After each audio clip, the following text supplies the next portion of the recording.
Fam, what's going on? Good morning to you. It's Kyle Henderson of Bama Football on YouTube, coming to you on Friday, December 27th. Can I get a roll tide inside the comment box? I appreciate you guys for joining us today on the show.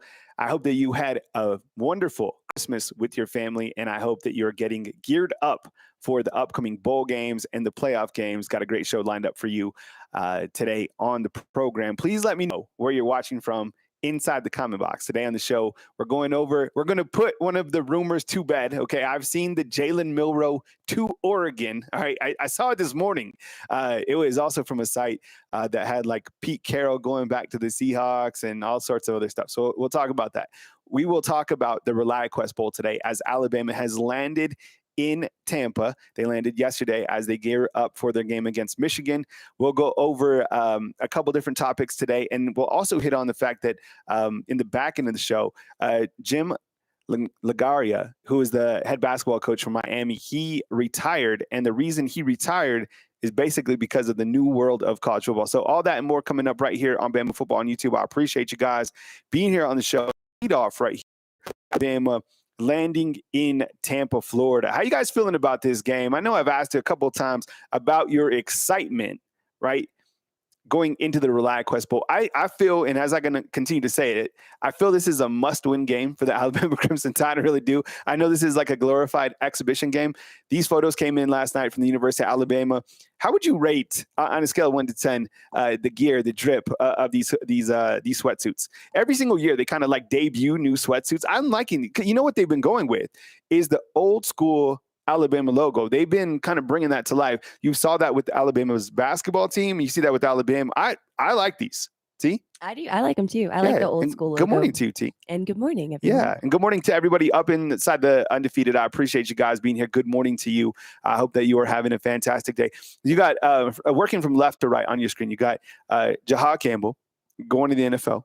You got Tyler Booker going to the NFL, and you got Tim Keenan. I think Tim Keenan's coming back for 2025. That's just what I'm thinking. Okay, if you have, another recipe, or if somebody else might be coming back, let me know.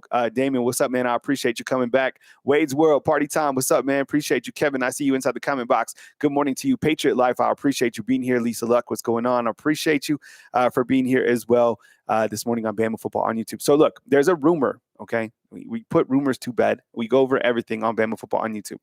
But I saw this early this morning when I was doing the show prep. All right, who has seen this inside the comment box? Because this story literally caught traction. There are fake news sites that literally post anything and see if it sticks.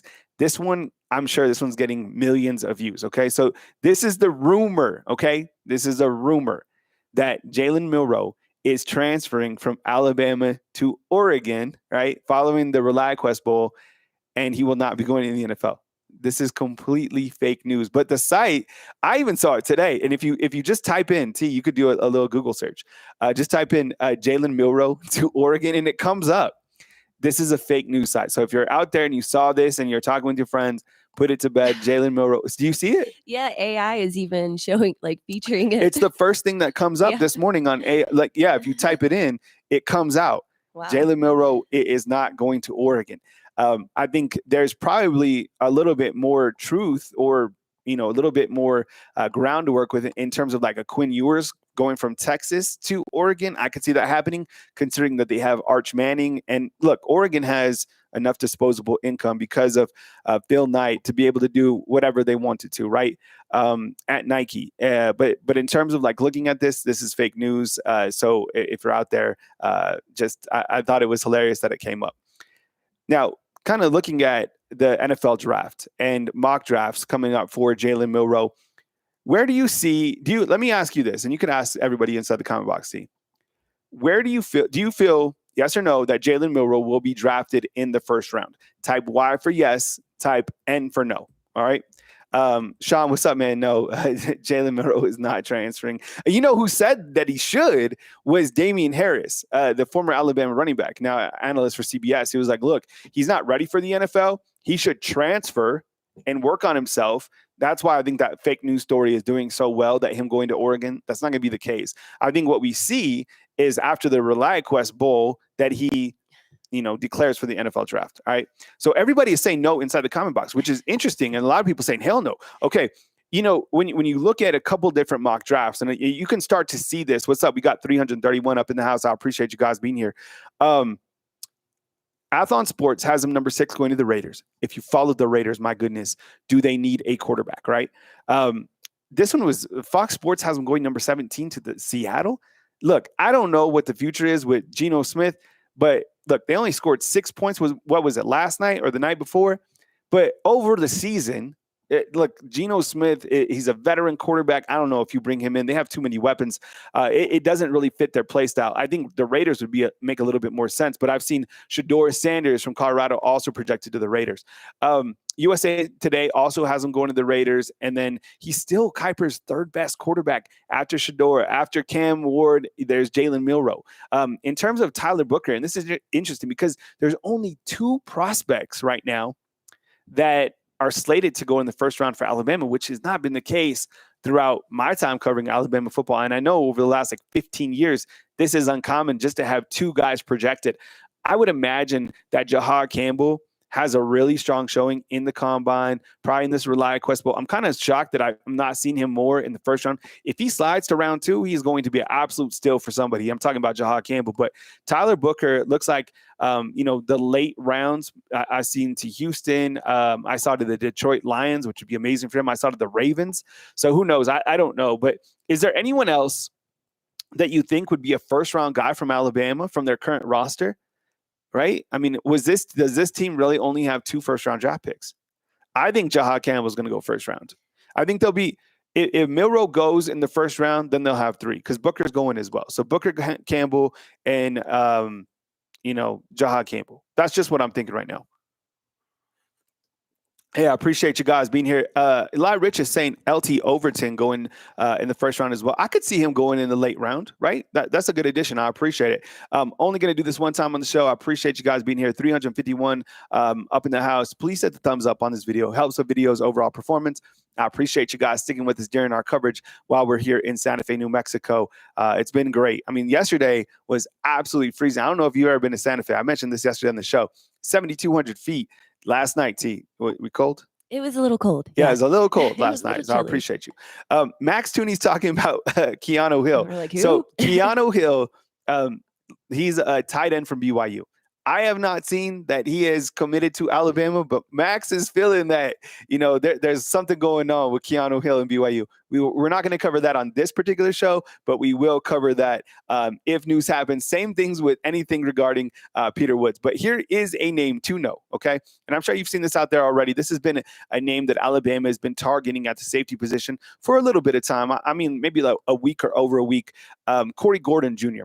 He's a safety out of Baylor. And you got to think of what's the connection to Baylor. Well, you have Christian Robinson, who works the linebackers here at the University of Alabama. That's probably the connection. Along with the fact that I think Alabama feels they need a safety. I'm gonna showcase a couple graphics and ask you if Alabama needs a safety. In fact, I'm gonna do it right now. Do you feel, based off the components coming back, do you feel that Alabama needs a safety? Here's the safety room overall. I put Zay Mincy with the safeties. I don't know if he'll play. I think he could play safety and corner, right? But let me ask you, do you think that Alabama needs to add another safety to the room? Back to Corey Gordon, a name to know from the transfer portal. 6'2", 191 pounds. He's a sophomore right now, so he'll be a junior in 2025. 34 tackles in 2024, including 3 interceptions.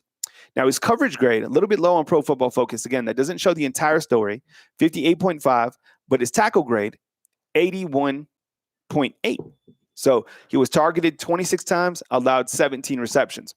Then I started thinking I was like, where would he fit in to the safety scheme here at the University of Alabama? Well, right now, this is how I have Alabama's safety room, okay? I have a healthy Keon Sabb, and this is going into 2025. I have Keon Sabb, and I have Bray Hubbard. Those are my starters, okay? After that, I'm unsure. You got King Mack, who is going to get to start this week against Michigan. You got Drake Kirkpatrick, right? He's in development. You got Cam Howard, a guy we really didn't see play this past season. He was a transfer in. You have Zay Mincy, who I think could play corner or safety. And then you have Ivan Taylor. So I don't know if you need a safety.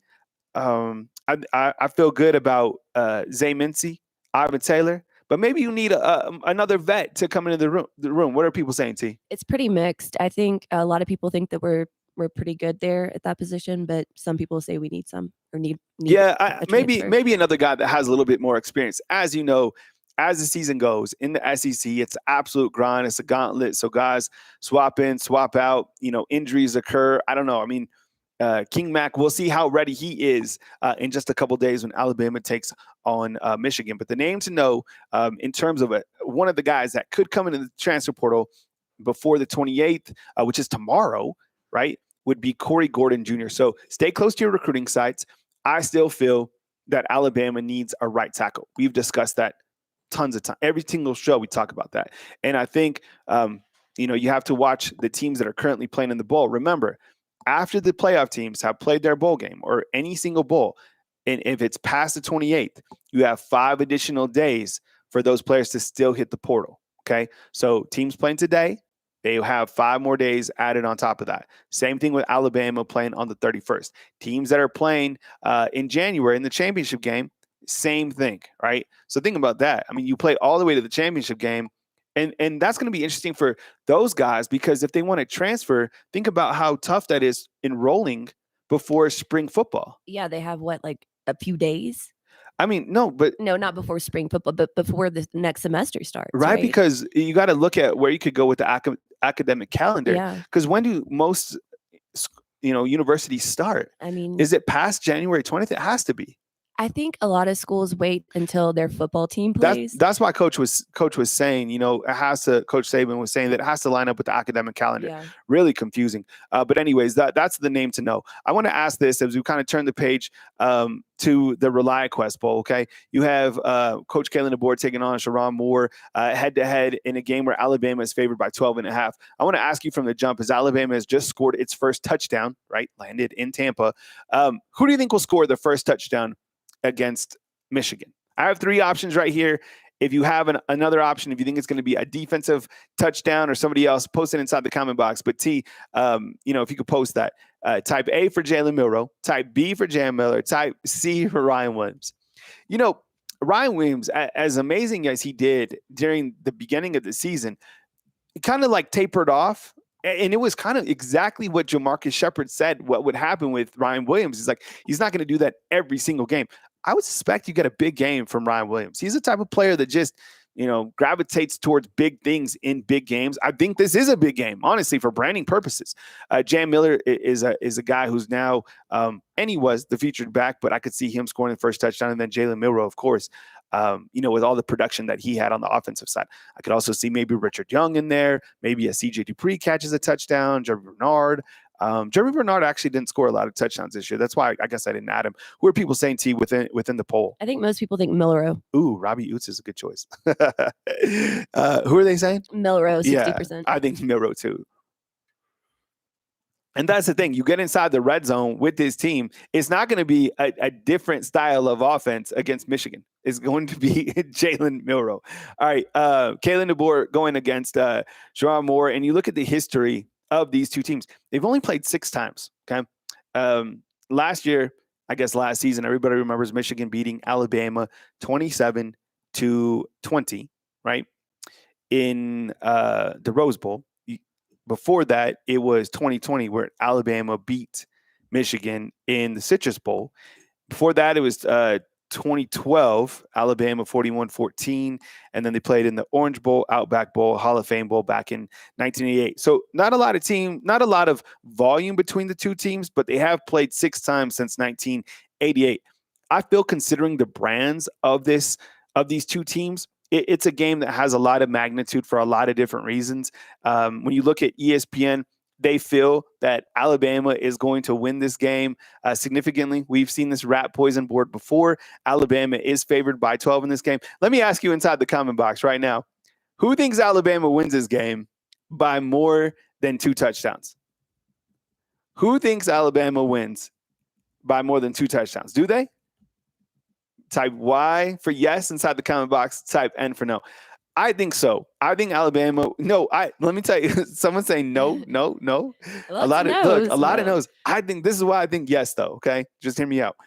I don't think that Michigan has any type of offensive production in this game.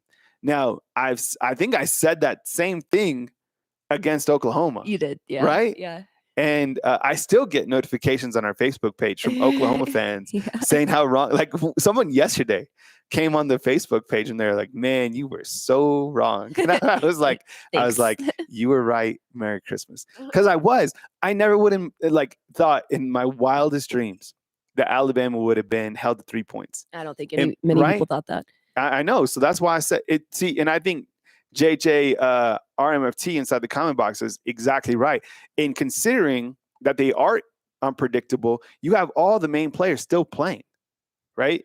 Like all the same guys are still playing in this game. I'll go over the injury report real quick. And this is something that we continue to watch. We've talked about it a couple times. We will watch anything regarding Caden Proctor, right? There's reports out there that he's going to miss. He practiced last Sunday.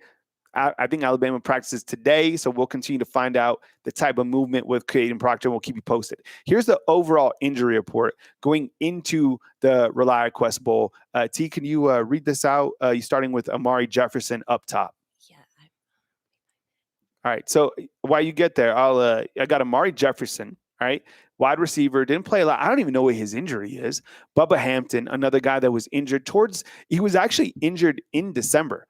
And Bubba Hampton is somebody that we didn't talk a lot about this season. True freshman, slot position player, actually was recruited on each side of the ball. Coach Saban really loved Bubba Hampton. You got Cole Adams. He's out, right, with the injury. Guys dealt with the arm and a leg. Deontay Lawson, Jalen Hell, Caden Proctor, Keon Sabb, Malachi Moore, and Q-Rob. A ton of guys that are injured. And really, then I started thinking about it. I was like, with all these guys injured, who are the guys who are going to be new starters? And I think when you look on this board right here, you're like, who is the most impactful guy or guys not playing in this game against Michigan, right? Or for any Alabama football game that they have, right? I would say clearly Deontay Lawson at the inside linebacker position, but you have Justin Jefferson, who did pretty damn well against Auburn, okay? And Caden Proctor, if he can't play, that would clearly be the most significant injury and something that would be most notable because the left tackle would be probably Welcome Formby and your right tackle would be Elijah Pritchett. All right. Other guys, Keon Sabb, actually missing Sabb and Malachi Moore is huge. King Mack didn't look ready to me. Now things can change. He just didn't when he got in. So, and Q-Rob, he was an absolute baller too. All right. So then I started thinking I was like, who are the new starters, right? New starters for this game. So I put Welcome Formby just in case he does start over Caden Proctor, who I guess is questionable right now. Then I started thinking about the wide receivers, and I was like, man, there's only 4 wide receivers. Ryan Williams, Journey Bernard, Rico Scott, right? Yeah. Jaron Hamilton. Those are the only guys that can physically play that are scholarship wide receivers. That's why they moved Bach over a couple weeks ago. So theoretically, you could have Jalen Mbakwe starting. You really could. I wouldn't be surprised in the recent all that stuff that happened with Mbakwe that he plays both ways and returns kicks and punts. It might just be trying to get him on the field, right, as many times as possible. So Rico Scott, he's a guy. I mean, who's seen Rico Scott inside the comment box? Guy's good. Caught a touchdown pass. He gets overshadowed because of the guys in the room, but Rico Scott's very talented. Jalen Mbakwe, maybe, I guess, at receiver. Justin Jefferson. Now, he started before, but I still listed him because he's relatively a new starter to the scene.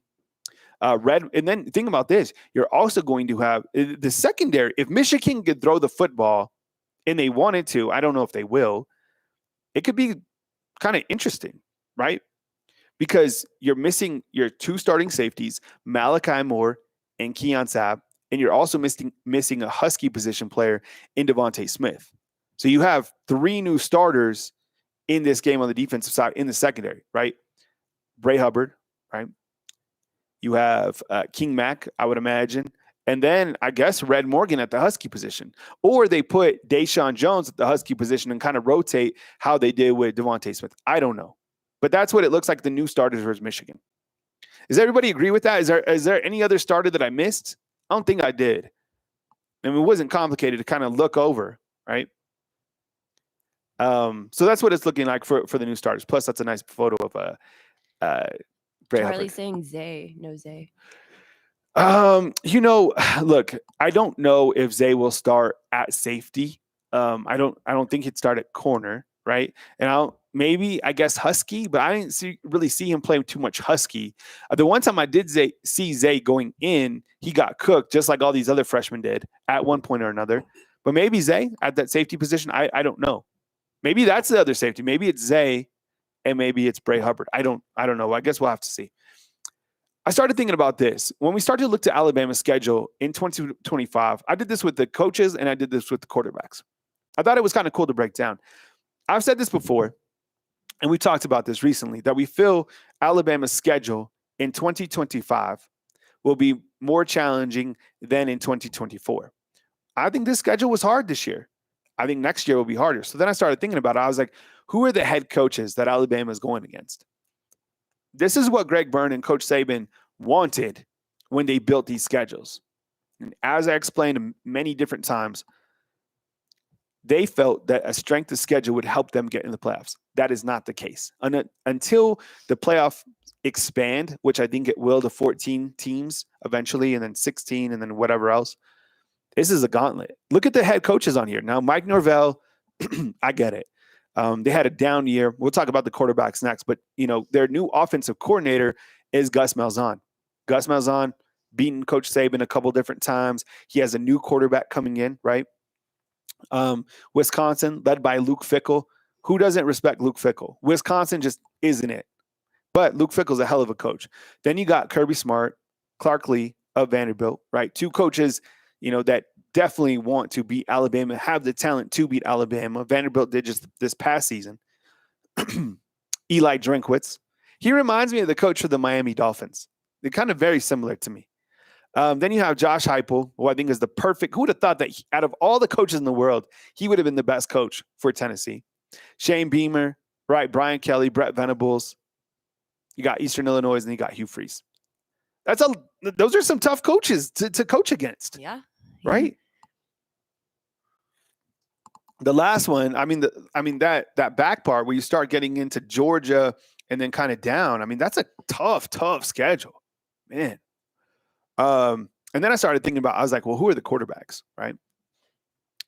And when you look at the quarterbacks coming in, there's a lot of different quarterbacks, and you're going to face some very challenging quarterbacks that have a lot of experience.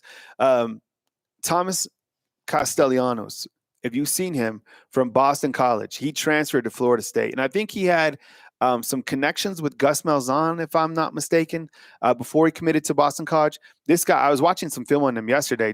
I threw it up on YouTube. He's like 5'10", 190, but he's like a scat back type quarterback. So he's super fast. He'll be one of the most athletic weapons on the field for Florida State. And think about Florida State too. They just got Deuce Robinson. So they're trying to rebuild, and they were the biggest disappointment in all of college football, 1,000,000%, right? We can all agree on that. It got so bad for Florida State, it wasn't even fun to make fun of them anymore because it was just like atrocious what was happening, right? It was like literally sad. Then I started thinking, we already saw Braden Luck, right, from Wisconsin when Tyler Van Dyke went down. Tyler Van Dyke's transferring out.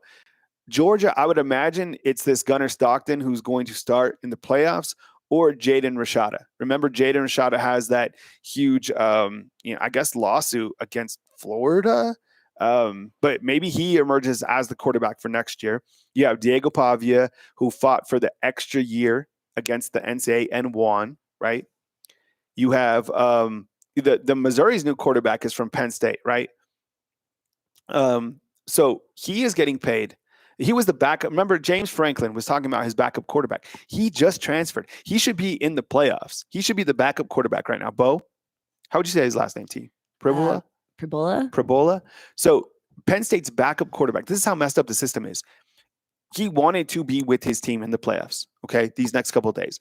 But because he got such a big deal NIL-wise, he had to leave. He's getting paid $1.5 million as a backup to now go be the starter at Missouri, right? So he's missing the playoffs, had to leave his team to go for a better opportunity NIL-wise. Absolutely wild. Tennessee brings their quarterback back. I felt he was good. He underperformed. He was kind of up and down. Good quarterback though. And then Lenora Sellers. if you read into him and if you look to South Carolina, they feel that he is their best quarterback that they've ever had. He was really good this past season against Alabama.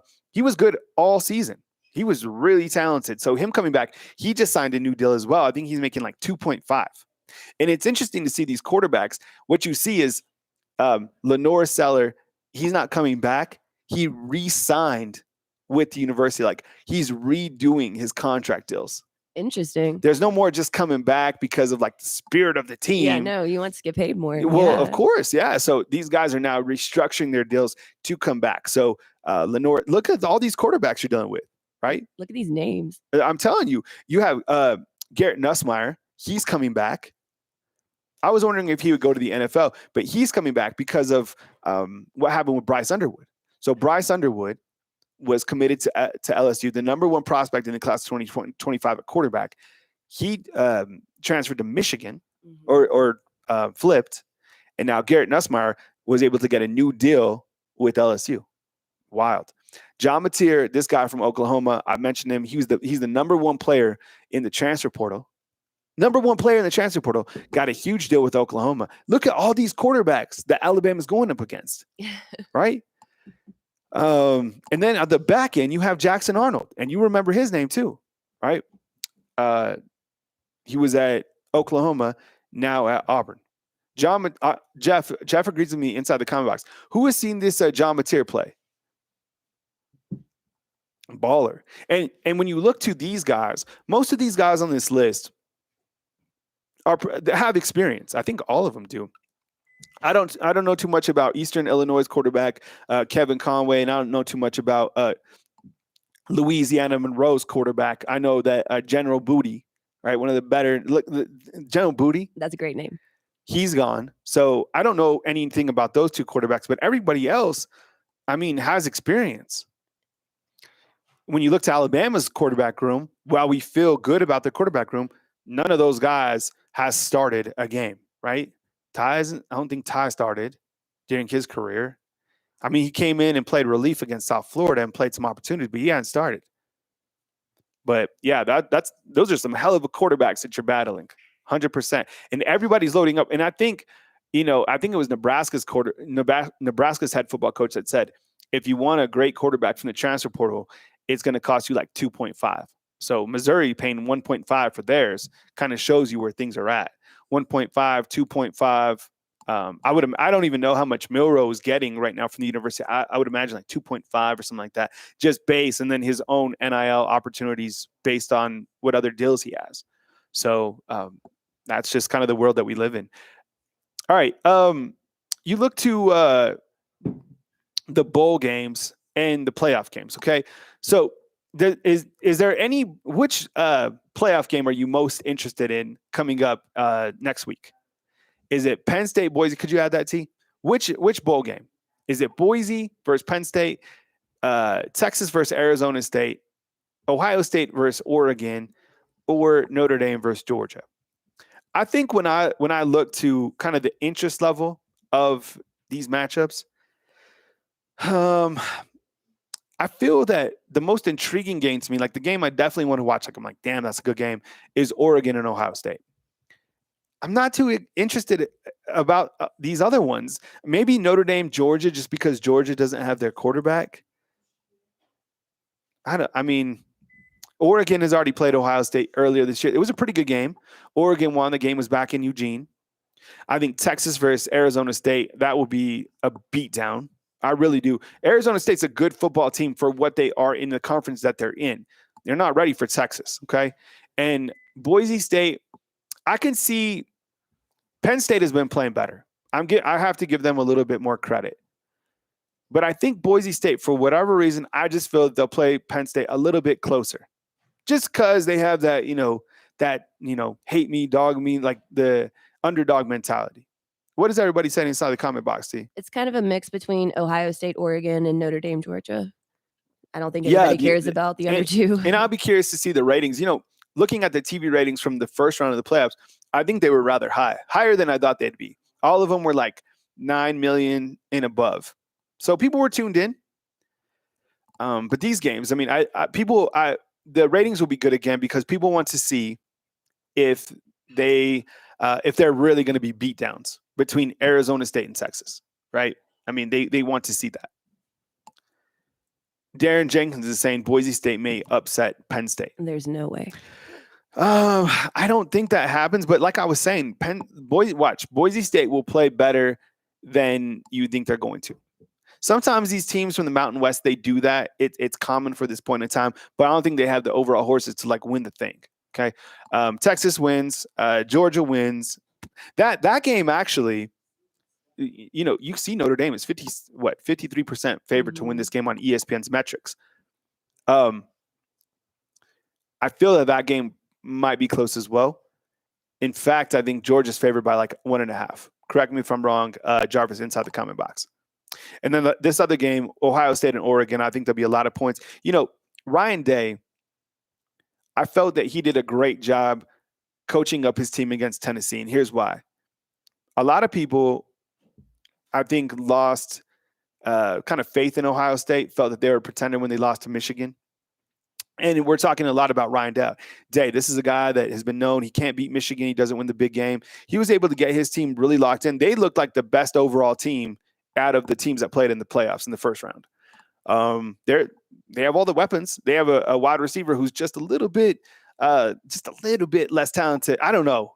He might be equally as talented. Jeremiah Smith and Ryan Williams. Those guys, I can't believe that each of those wide receivers are freshmen. I don't know. They're different wide receivers. Smith is bigger. Ryan Williams is faster. Both absolutely ballers. All right. Okay. So this story is going around in the world. All right. So Miami's head basketball coach, all right, who's been there for 14 years. You guys see this? Who read this? Who saw this today? Or I think it was yesterday that he retired. Okay. Out of thin air. Now they've been losing. They lost their last 8 out of 9 games, kind of on a tailspin. A couple years ago, Miami was in the Final Four, if you remember. So he announces his retirement, and this is what he said, in quote, he said that I just didn't feel like I could successfully navigate this whole new world. He's 75 years old, okay? You have agents coming up to me and saying, well, to get involved with this prospect, the base price to get you in the game is $1.1 million. So, and that's going to be the norm. Like, that is just the start. Wow. And I started thinking about it. I was like, damn, this is, I think Coach Saban, let me ask you this inside the comment box. Do you think that this was one of the catalysts for Coach Saban leaving? I 100% do. Yeah. You imagine dealing with the transfer portal, dealing with restructuring, re-recruiting your players, right? Every year. Yeah. Yeah. After every single season. And the other thing is, this other transfer portal window opens up again in April. So you can't take a lot away from spring football, in my opinion. You could kind of, it's an area to see where you're at, work on guys, develop a plan for them during the summertime going into the season. I feel that if the players have a breakthrough in spring, they could catapult that to new opportunities in another transfer portal. So just when you thought you have your roster intact, you're still going to have to go to the transfer portal. So we might be looking for this right tackle. This right tackle might not even know that he's going into the transfer portal yet, because he's still got to go through spring football, and then he could hit the window again. Crazy. And that's why I'm curious to see if, like, this whole experiment with Bill Belichick, Bill Belichick's like, 72? I think he's 72, having to deal with this sort of stuff. I don't know. This is the world of college athletics, where we're at. Top tier talent. What's up? He's going to the NFL. I personally don't think that Bill Belichick, I'm going to say this. I don't think he coaches in college. I think he finds an NFL job and he bounces. That's just my take. Ebony Carter is asking, who's going to Tampa? Who's going to Tampa inside the comment box? Tampa's a great spot to watch a game at. If you're down there, Tampa has a really great vibe. You can get yourself a Cubano sandwich, a little Cuban coffee. Enjoy it. The Raymond James Stadium is a great setup. The last time Alabama was there, they played South Florida in a game where it rained, and then it went away, and then it was like 100% humidity. I can't wait to see it. But yeah, this is the world of college athletics, 100%, kind of where we're at. And, it's wild to see the rules and lack of parameters around the sport right now. I showed this yesterday. Just one more time, I'll show it to you. Damon Payne, all the way through, all these guys not playing in the bowl game. It just gives you another snapshot to these windows. And pretty much every single guy found a landing spot from the transfer portal. 14 guys. I don't know. Has anybody seen? Can you help me out? Where did Damon Payne end up? Is he still in the portal? Look, if Damon Payne wants to come back to Alabama, maybe the ship has sailed. I don't know. But if he wants to come back, I think Alabama would welcome him with open arms. But who knows? Maybe not. He's a good player. And Alabama so he's at Michigan. All right. Dylan's saying he's at Michigan. All right. Because I thought it got nullified, and then that was confusing. Yeah, I'm seeing an article from 6 days ago saying that he is at Michigan. Okay, so it went through. All right. Because at first I saw that he committed to Michigan, and then I saw the paperwork got nullified. Oh, so official at Michigan. All right, good for him. So Michigan got 2 guys then. You got Justice Haynes and both good players, in my opinion. I mean, I think, Damon Payne certainly would have saw the field, and we all know the stuff with, Justice Haynes, but I think they got 2 good players from Alabama. Now, those players can't play in this upcoming bowl game. You know what? Sometimes, this is true, depending on where the prospect is at and when they transferred, they can practice with the team, but they can't play. This happened a couple years ago, I think this is happening in Colorado right now before their bowl game. And I think it happened with Gibbs, if I'm not mistaken. But I don't know if what's the case with like Justice Haynes and Damon Payne. But sometimes it works out to where these players can practice in the bowl games. They just can't play. Imagine how crazy that is. So you could see them practicing before the game with Michigan. Yeah. Crazy. I know. And think about this. I don't know about schematics and stuff like that, but Alabama doesn't have any transfers coming in from Michigan. Right. Yeah. What if Damon Payne goes over there and kind of, right? You're talking to the defensive staff, telling them. I mean, but we all know all you got to do to beat Alabama's defense is to shovel pass. Yeah, he tells them all the plays. No, you're just like hit him with the shovel pass on 3rd and 5. Can't stop it. I mean, how complicated? I mean, I think everyone knows. Yeah, that. You don't have to say it. That's just it. Hit him with the shovel on 3rd and 5, and you could also do it on the next series too. Can't stop it. The transfers that are in, one more time. How would you guys feel? Collect. I think I've done it like scale of 1 to 10 for all the transfers, like one by one. But from the transfers that Alabama got right now, collectively, what would you say on a scale of 1 to 10? Is it like 10? You're like, boom, we got our guys. Is it like 7? We're in the right direction. 5, meh. 1, missed. I think it's talk about, Jarvis is right. Talk about tampering. Right, get these guys in. Damon Payne, I want you to sit down with the defensive coordinator before this exhibition game and talk about Alabama's defense. I don't know. Guys, a Michigan Wolverine now. Cantrell is saying 8, 7. I think these are high marks. I would probably say 7? That's what I was going to say. Right? Skylar Cook, what's up, man? Appreciate you being here. Jeff, Buck, what's going on? Early enrolled high school kids can't practice. Yeah, Buck. So Buck brings up a good point. So there are 3 players practicing earlier for Alabama right now in Tampa. Let me see if I can get them all. Luke Metz, linebacker, Daryl Duke Johnson, and Marshall Pritchett, tight end. Crimson Red in with the super chat, man. What's up, man? I appreciate you. Angel is originally from Angel here in Wisconsin. All right, T, could you read that out? Kyle Angel here, the Wisconsin QB lock transfer out of Arizona. He won't be the QB for the Badgers next year. Oh, okay. Got you. I appreciate it. Thank you so much.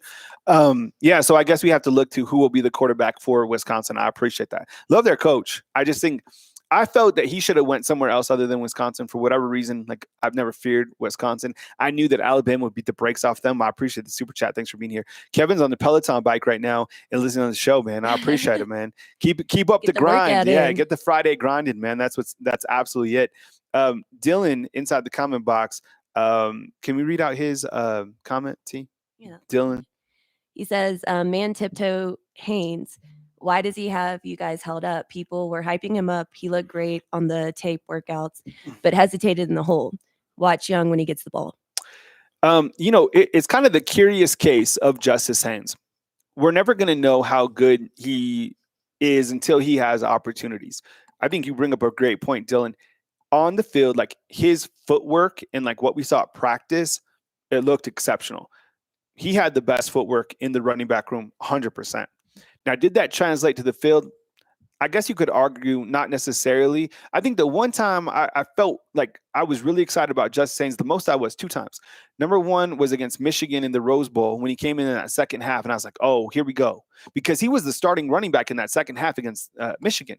Only had a couple carries. And then against Missouri this past season, when he actually had a couple big runs early on in the season. But I do, that's one of the things we do talk about is kind of the East and West, more north to south. I wish him well. The kid is a great kid. Michigan picked up what I feel is going to be a good player. Is he will he be one of the top 5 backs in college football? If I had to answer right now, I'd probably say no. But I do feel that with more reps and more opportunities, we're not going to hear the last of Justice Haynes. I think he'll be a pretty good running back, but who knows? I mean, we never saw the guy play. Over here, he would just kind of go in here and there and just didn't really see too much in him. We hit on this rumor yesterday, put this to bed. It doesn't look like, while I feel like there's sites talking about Coach Shep, and while they would like to mention him in this Washington State job, it looks like they already found their guy. So sleep easy. Don't worry about Shepard. I think eventually Shepard's going to go somewhere, but not right now. All right. And then we looked at the coaching staff yesterday as a whole, and I asked you guys some questions about the overall coaching staff from top to bottom, how you guys felt about the coaching staff. The only 2 coaches that were retained were Freddie Roach and Robert Gillespie. Sometimes we don't talk a lot about Robert Gillespie, who's been here with Alabama for a little bit of time. Now, the OG at the running back position is Burton Burns. I still see him back in Tuscaloosa sometimes at the grocery store. I feel like he's done a pretty good job, Robert Gillespie, with the running backs. And he has a hell of a running back room this coming year, right? With Jam and, the rest of the guys. We talked about this. Oh, this was the other thing that I guess we didn't hit on with Justice Haynes. $500,000. Like, that is absolute coin. Mm-hmm. I guarantee you he's making more than the running backs on Alabama's roster right now. $500,000, yeah. Probably, I would imagine that all the running backs on Alabama's roster, I don't even know if they're making $500,000. I could be wrong. I'm just saying that. But damn, that's a lot of cheddar. Nick, what's up, man? I appreciate you guys inside the comment box. Let AK Deer loose. Yeah, he just got here, man, too. Yeah, that's what's up. And then, of course, all these guys. We'll update Damon Payne over here to the left with the Michigan logo as well. You can do that if you can. I appreciate that. All right. So what I'm going to do for the next, depending on the questions that come in, if you guys want to hit me up with some questions that you have related to the bowl game, the transfer portal, general stuff, go ahead and post inside the comment box. We're going to be here for a little while. Appreciate you guys rocking with us. Good morning, Sarah. So post your questions for me inside the comments right now, inside the comment box regarding Alabama football, the roster management, and, of course, we'll have coverage as news happens leading to the Reliaquest Bowl. Appreciate it. We'll have T read out the questions when they start to come in. So it's been great. The news has not stopped from the time Alabama's last game to right now. I mean, I'm not complaining about these different transfer portal windows and signing day because the news is so fluid. And I still would imagine that Alabama has a shot, as I talked about it with Corey Gordon, out of Baylor to maybe get one more signing. I would stay close to your recruiting sides to see if this guy comes in. Seth King is talking about Ryan Grubb looking absolutely awful at Seattle. The Ryan Grubb at Seattle with the Seahawks is an interesting experiment. That's his first time coaching in the NFL. The NFL is, they don't play around. Like, there's no, okay, maybe like right now, I think in college football, you can give some guys some time to get things going. In the NFL, they don't. You mess around, you don't win, you get fired. We got a question coming in, T, from Eddie inside the comment box. What's up, Eddie? I appreciate you, man. Eddie's saying, who do you think we possibly going to get a legit shot in the portal? Sorry. I think that, this Corey Gordon looks interesting in terms of the safety position. I still feel that the spring portal window is going to be another opportunity for Coach Kalen DeBoer to load up. Remember, when you go back to last year, Coach Kalen DeBoer didn't have this period with Alabama. And what he did in the spring portal, he did a pretty good job. You have to compare that with roster numbers as well. I think Alabama's close to that 85 number. I don't know if they're more or less. We did it the other day. Now, in 2025, they're going to extend these scholarship numbers out to like 100. That doesn't mean full scholarships out to 100. Read up on it. It's actually the SEC kind of mandated that 85 per their team, and then you have some additional room for walk-ons. I don't think that that's going to add on like a whole different signing class. So read up on that. It's interesting to talk about. We got Crimson Rad saying, Kyle, will we see Ty take some snaps in the bowl game? Talking about Ty Simpson. To be honest, I don't think so. Maybe in the back half of the game, if Alabama is, up, 35-10 against Michigan. What do you guys think? Inside the comment box. Do you think that we see Ty Simpson play against Michigan? Like, No. I'm talking like meaningful snaps. I'm talking like the second quarter, it's a tie game, and here comes Ty Simpson. No, I don't think you see like a transfer of the. No, I think that what happens is if this is Milroe until the game ends, unless Alabama's just beating the brakes off Michigan. Mhm. I could be wrong, but does anyone think that Ty Simpson gets meaningful snaps inside the comment box? I don't know. I don't see it happening. Ephraim's asking what to do with players that want more money. I mean, you get more money by your on-field production, period. You do well, you get paid, period. Like, for a perfect example of this,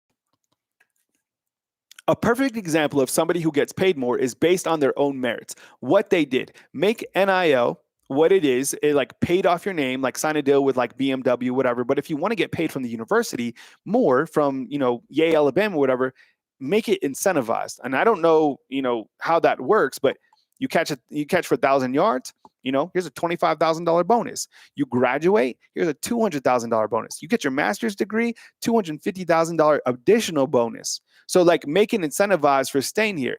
Team captain, that's a $50,000 bonus voted on by the players. Like those type of things I think should be incentivized. But a player that wants more money, I think you sit them down, you talk with their agent, and you look at what they did, right? How did they practice? How did they play? What did they contribute? I don't think you could just pay more guys. The biggest thing that I have an issue with is paying guys heavy dollars that haven't played yet, right? Like Bryce Underwood, I'm sure he's worth it, but paying that guy $12 million over 4 years or whatever, that's a lot of coin for somebody who hasn't played one single snap in college football. Now, I've seen his highlights myself. The guy's absolute baller. So who knows? What else we got, T, inside the comment box? I see a lot of people asking about Peter Woods. Oh, yeah. Peter Woods is probably the biggest update. So Peter Woods, as you know, is a defensive lineman out of Clemson. He posted a message a couple days ago following Clemson's loss in their playoff game. He said, "Thank you, Clemson." People ran with it. People were like, that means that he's leaving. He posted it. Is there truth to it? I don't know. At this point, I would say more rumor. The only way that things start heating up is if he actually hits the transfer portal. He hasn't. So right now, it's kind of just like, we saw what he posted. And then I think he also was in Alabama for the holidays. Well, he's from Alabaster. Like, he went home. So people want Peter Woods to hit the transfer portal. And just think about this. If he doesn't hit the transfer portal in this cycle, he could always hit the transfer portal in the springtime. So I'd be patient. Would Alabama welcome Peter Woods if it all worked out? I would imagine so. I think it's one of the most asked about and, biggest kind of, I don't know, rumors or, smoke around something right now is Peter Woods. I get it. But I think until he hits the transfer portal, I think we're just going to label it a rumor. What else we got, T? Someone's asking if you think we need a defensive tackle. Yeah, that would be Peter Woods. I do feel, because when you look to Alabama's defensive tackles, like the first two guys that you have are great. I'm really confident in Tim Keenan if he comes back, and then James Smith. I like those guys. And then Stephen Boo is probably like my dark horse to also contribute. Isaiah Fega, he's a guy we're looking for a breakthrough type season from him. But I would imagine another bigger body in that room would certainly be welcomed. Skylar's asking if you think the reason Ty Simpson hasn't entered the portal is because he will be the starter. Yeah, I certainly think he's the odds-on favorite to be the starter, 1,000,000%. I mean, even reading that article recently with Courtney Morgan in the Tuscaloosa News, Courtney Morgan said he hasn't been a cancer in the locker room. He understands the long game, right? And he has the confidence that you want your quarterback to have going into the springtime, being that he should be the starter. Now, there's been no definitive starters named for spring, but when we look at the quarterback room, Ty Simpson has the most experience. He understands the philosophy. He's a student of the game. His dad is a coach at UT Martin. Austin Mack will provide heavy competition. We don't talk enough about Austin Mack. We really don't. He's got a really good ball. fits in Coach Kalen DeBoer's system really well. And then you have Keelan Russell coming in. I want there to be heavy competition for that job. This quarterback right now for Alabama could not operate Coach Kalen DeBoer's offense. That is what we learned this season. Could he win games? He can win games anywhere based off his overall skill set. But until we see Coach Kalen DeBoer's true offensive identity with somebody that can run the quarterback room, we're not really going to know how potent this offense could be under Coach Kalen DeBoer, other than the fact that we just could see it back in 2023 when Michael Penix was running with all those weapons at Washington. What else we got, T? Someone's asking if we'll see Jalen Mbakwe play both ways in the bowl game. I think so. I think with Jalen Mbakwe, he's a guy that has enough talent. And I don't think this is about entitlement. Like, I want to play another position. Okay, no. Alabama only has Jeremy Bernard, Ryan Williams, Rico Scott, and Jaron Hamilton available at the wide receiver position. You needed another wide receiver, right? All the other guys are healthy or they hit or injured or hit the transfer portal. Jalen Mbakwe coming in, he can play both sides of the field. Watch his tape. I think in the secondary position too, I don't know if he can play the Husky position. I would imagine that he could. And shoot, I would like to see Jalen Mbakwe at safety. But you have King Mack and you have Bray Hubbard. Honestly, hear me out. I would feel confident about Bray Hubbard and Jalen Mbakwe playing safety. If he could play safety.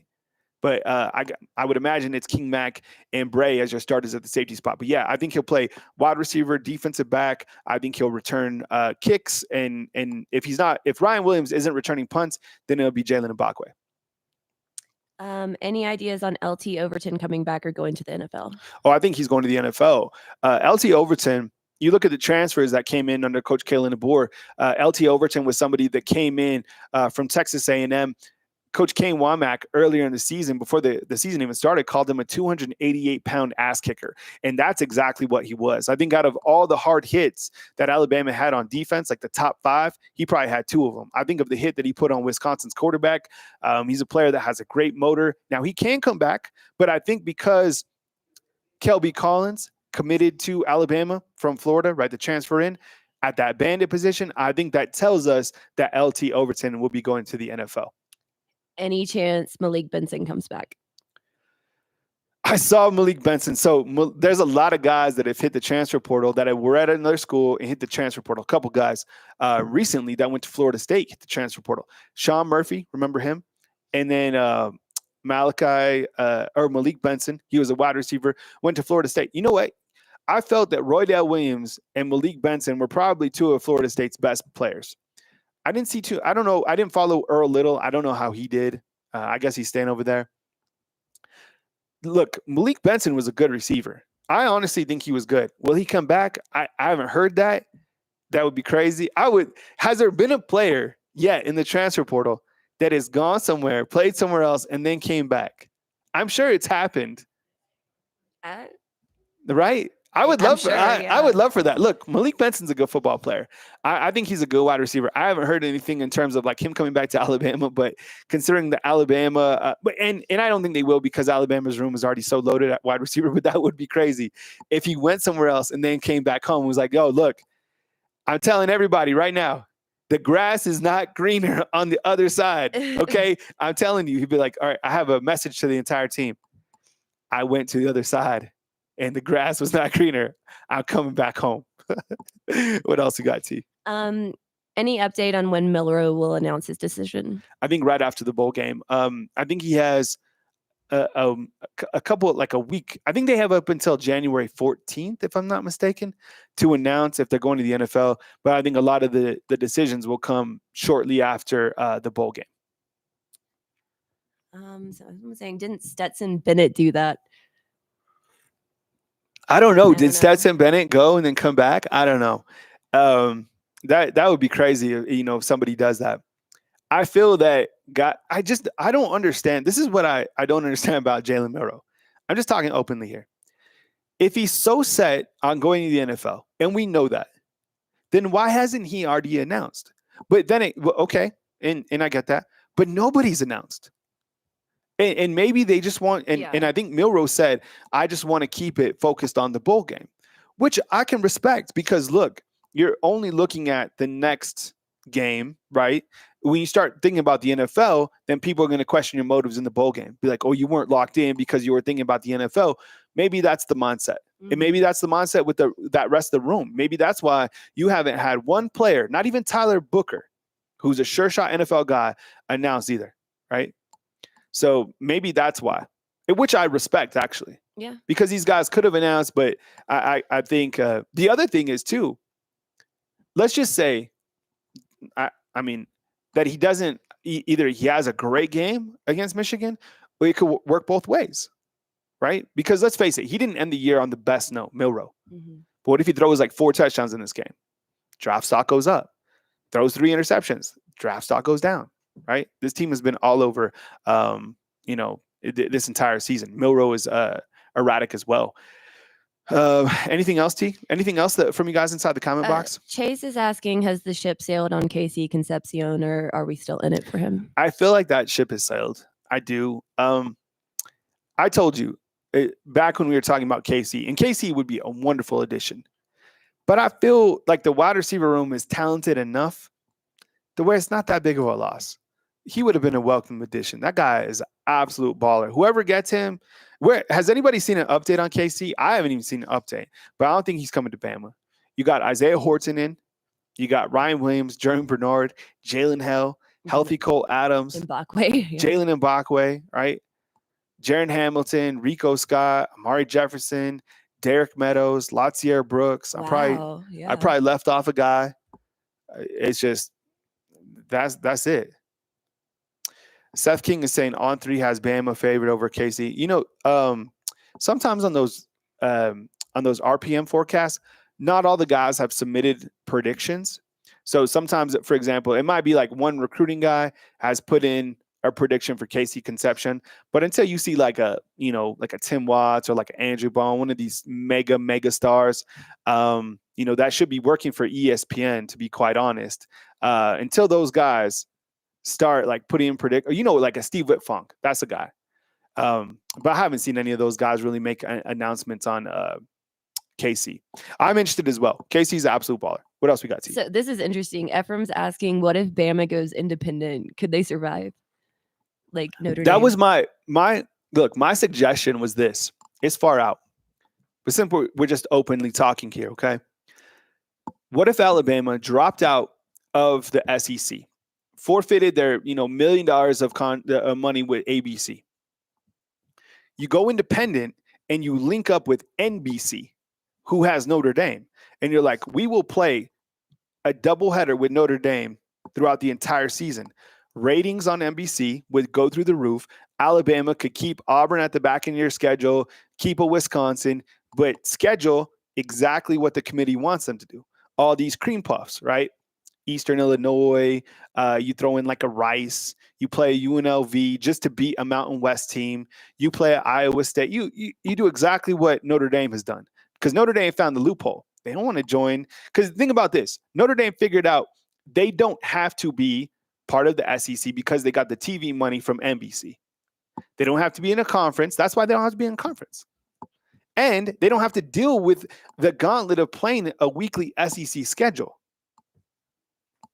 It sounds, that's what the committee wants. And I'm telling you, I don't think so either, Eddie. And they'll never go independent. The SEC, they are the SEC. I'm just saying, the rules next year, you think it's going to, let me ask you honestly, do you think next year is going to be easier for Alabama to make the playoffs? The schedule's hard. It's harder next year than it is this year.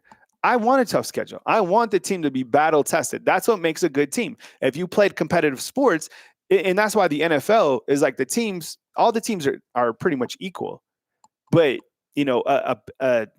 right now what's happening to the SEC, because they're so good, teams like Ole Miss, South Carolina, Bama, they were penalized this year not making the playoffs. Of course, they should have won those games, but those are the facts. Anything else, team? Weather Bandit is asking, what would be your upset special for the upcoming playoff bracket?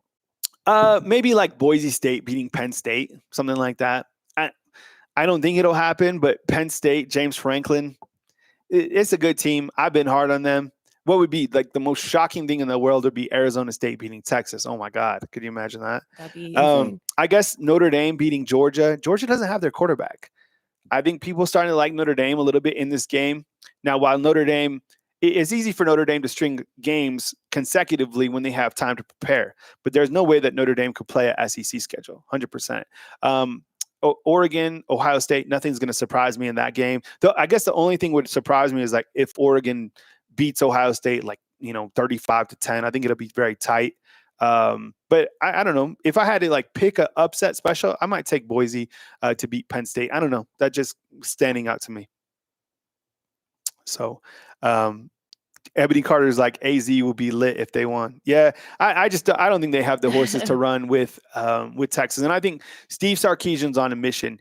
Steve Sarkisian was life is about timing. Steve Sarkisian landed at Texas at the perfect time. What he has over there, they were ready for the SEC. What they can do from an NIL perspective.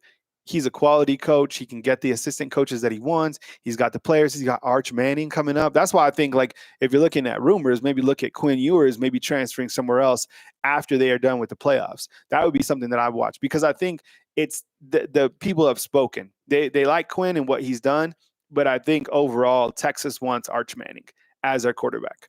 I'd like to see it too. So who knows? All right, fam. Jarvis is saying, would you ever consider working for ESPN or prefer the independent route? No, man. I'm just a YouTuber. I just, this is it. Those type of people are mega stars. Like there are so many people out in the industry that have incredible talent. I am just made for just this small space. But when I look to everybody out there, all the content creators, man, they are amazing. There's absolutely extraordinary talent. I mean, you look at like the Josh Pates of the world. You look at JD Pickels. Those guys are multi-millionaire megastars, right? You look at guys from On3, Rivals, 24/7. Those guys are mega stars. I'm just on this small platform, just chilling. So, and I'm good here, and I'm glad that I have the work that I do. That's all I focus on is just staying in my lane and just consistency and performance. Somebody recently inside the comment box are like, talking about the show. And I said, the show for me is clearly my livelihood, but also I am always trying to work on consistency and performance. Like I get up even on vacation, 6 a.m. and I work on all the graphics, right? So we have something to talk about. So you guys have something to visualize. It takes a lot, to put in. And that's something that I really pride myself on is the consistency and performance, because that was a goal this year that I had for myself, was to have a show like this that you guys could come into, catch up with regarding Alabama football, college football, whatever. So I appreciate it. I'm in Santa Fe for a couple more days. I appreciate it. It's been wonderful to come here and visit family. I hope you guys have had the chance to do the same. I hope you had an amazing Christmas. And, we look forward to the new year as Alabama will end the final day of this year playing against Michigan. As news comes in, I got you covered right here on Bama Football on YouTube. I appreciate you guys. Thank you for giving me this platform to talk Alabama football with you. If you have questions and I didn't get back to you, drop them inside the comment box. And thank you very, very much for being here today on this beautiful Friday, December 27th. Coming to you from beautiful Santa Fe, New Mexico, Kyle Henderson of Bama Football on YouTube. Until next time, see ya.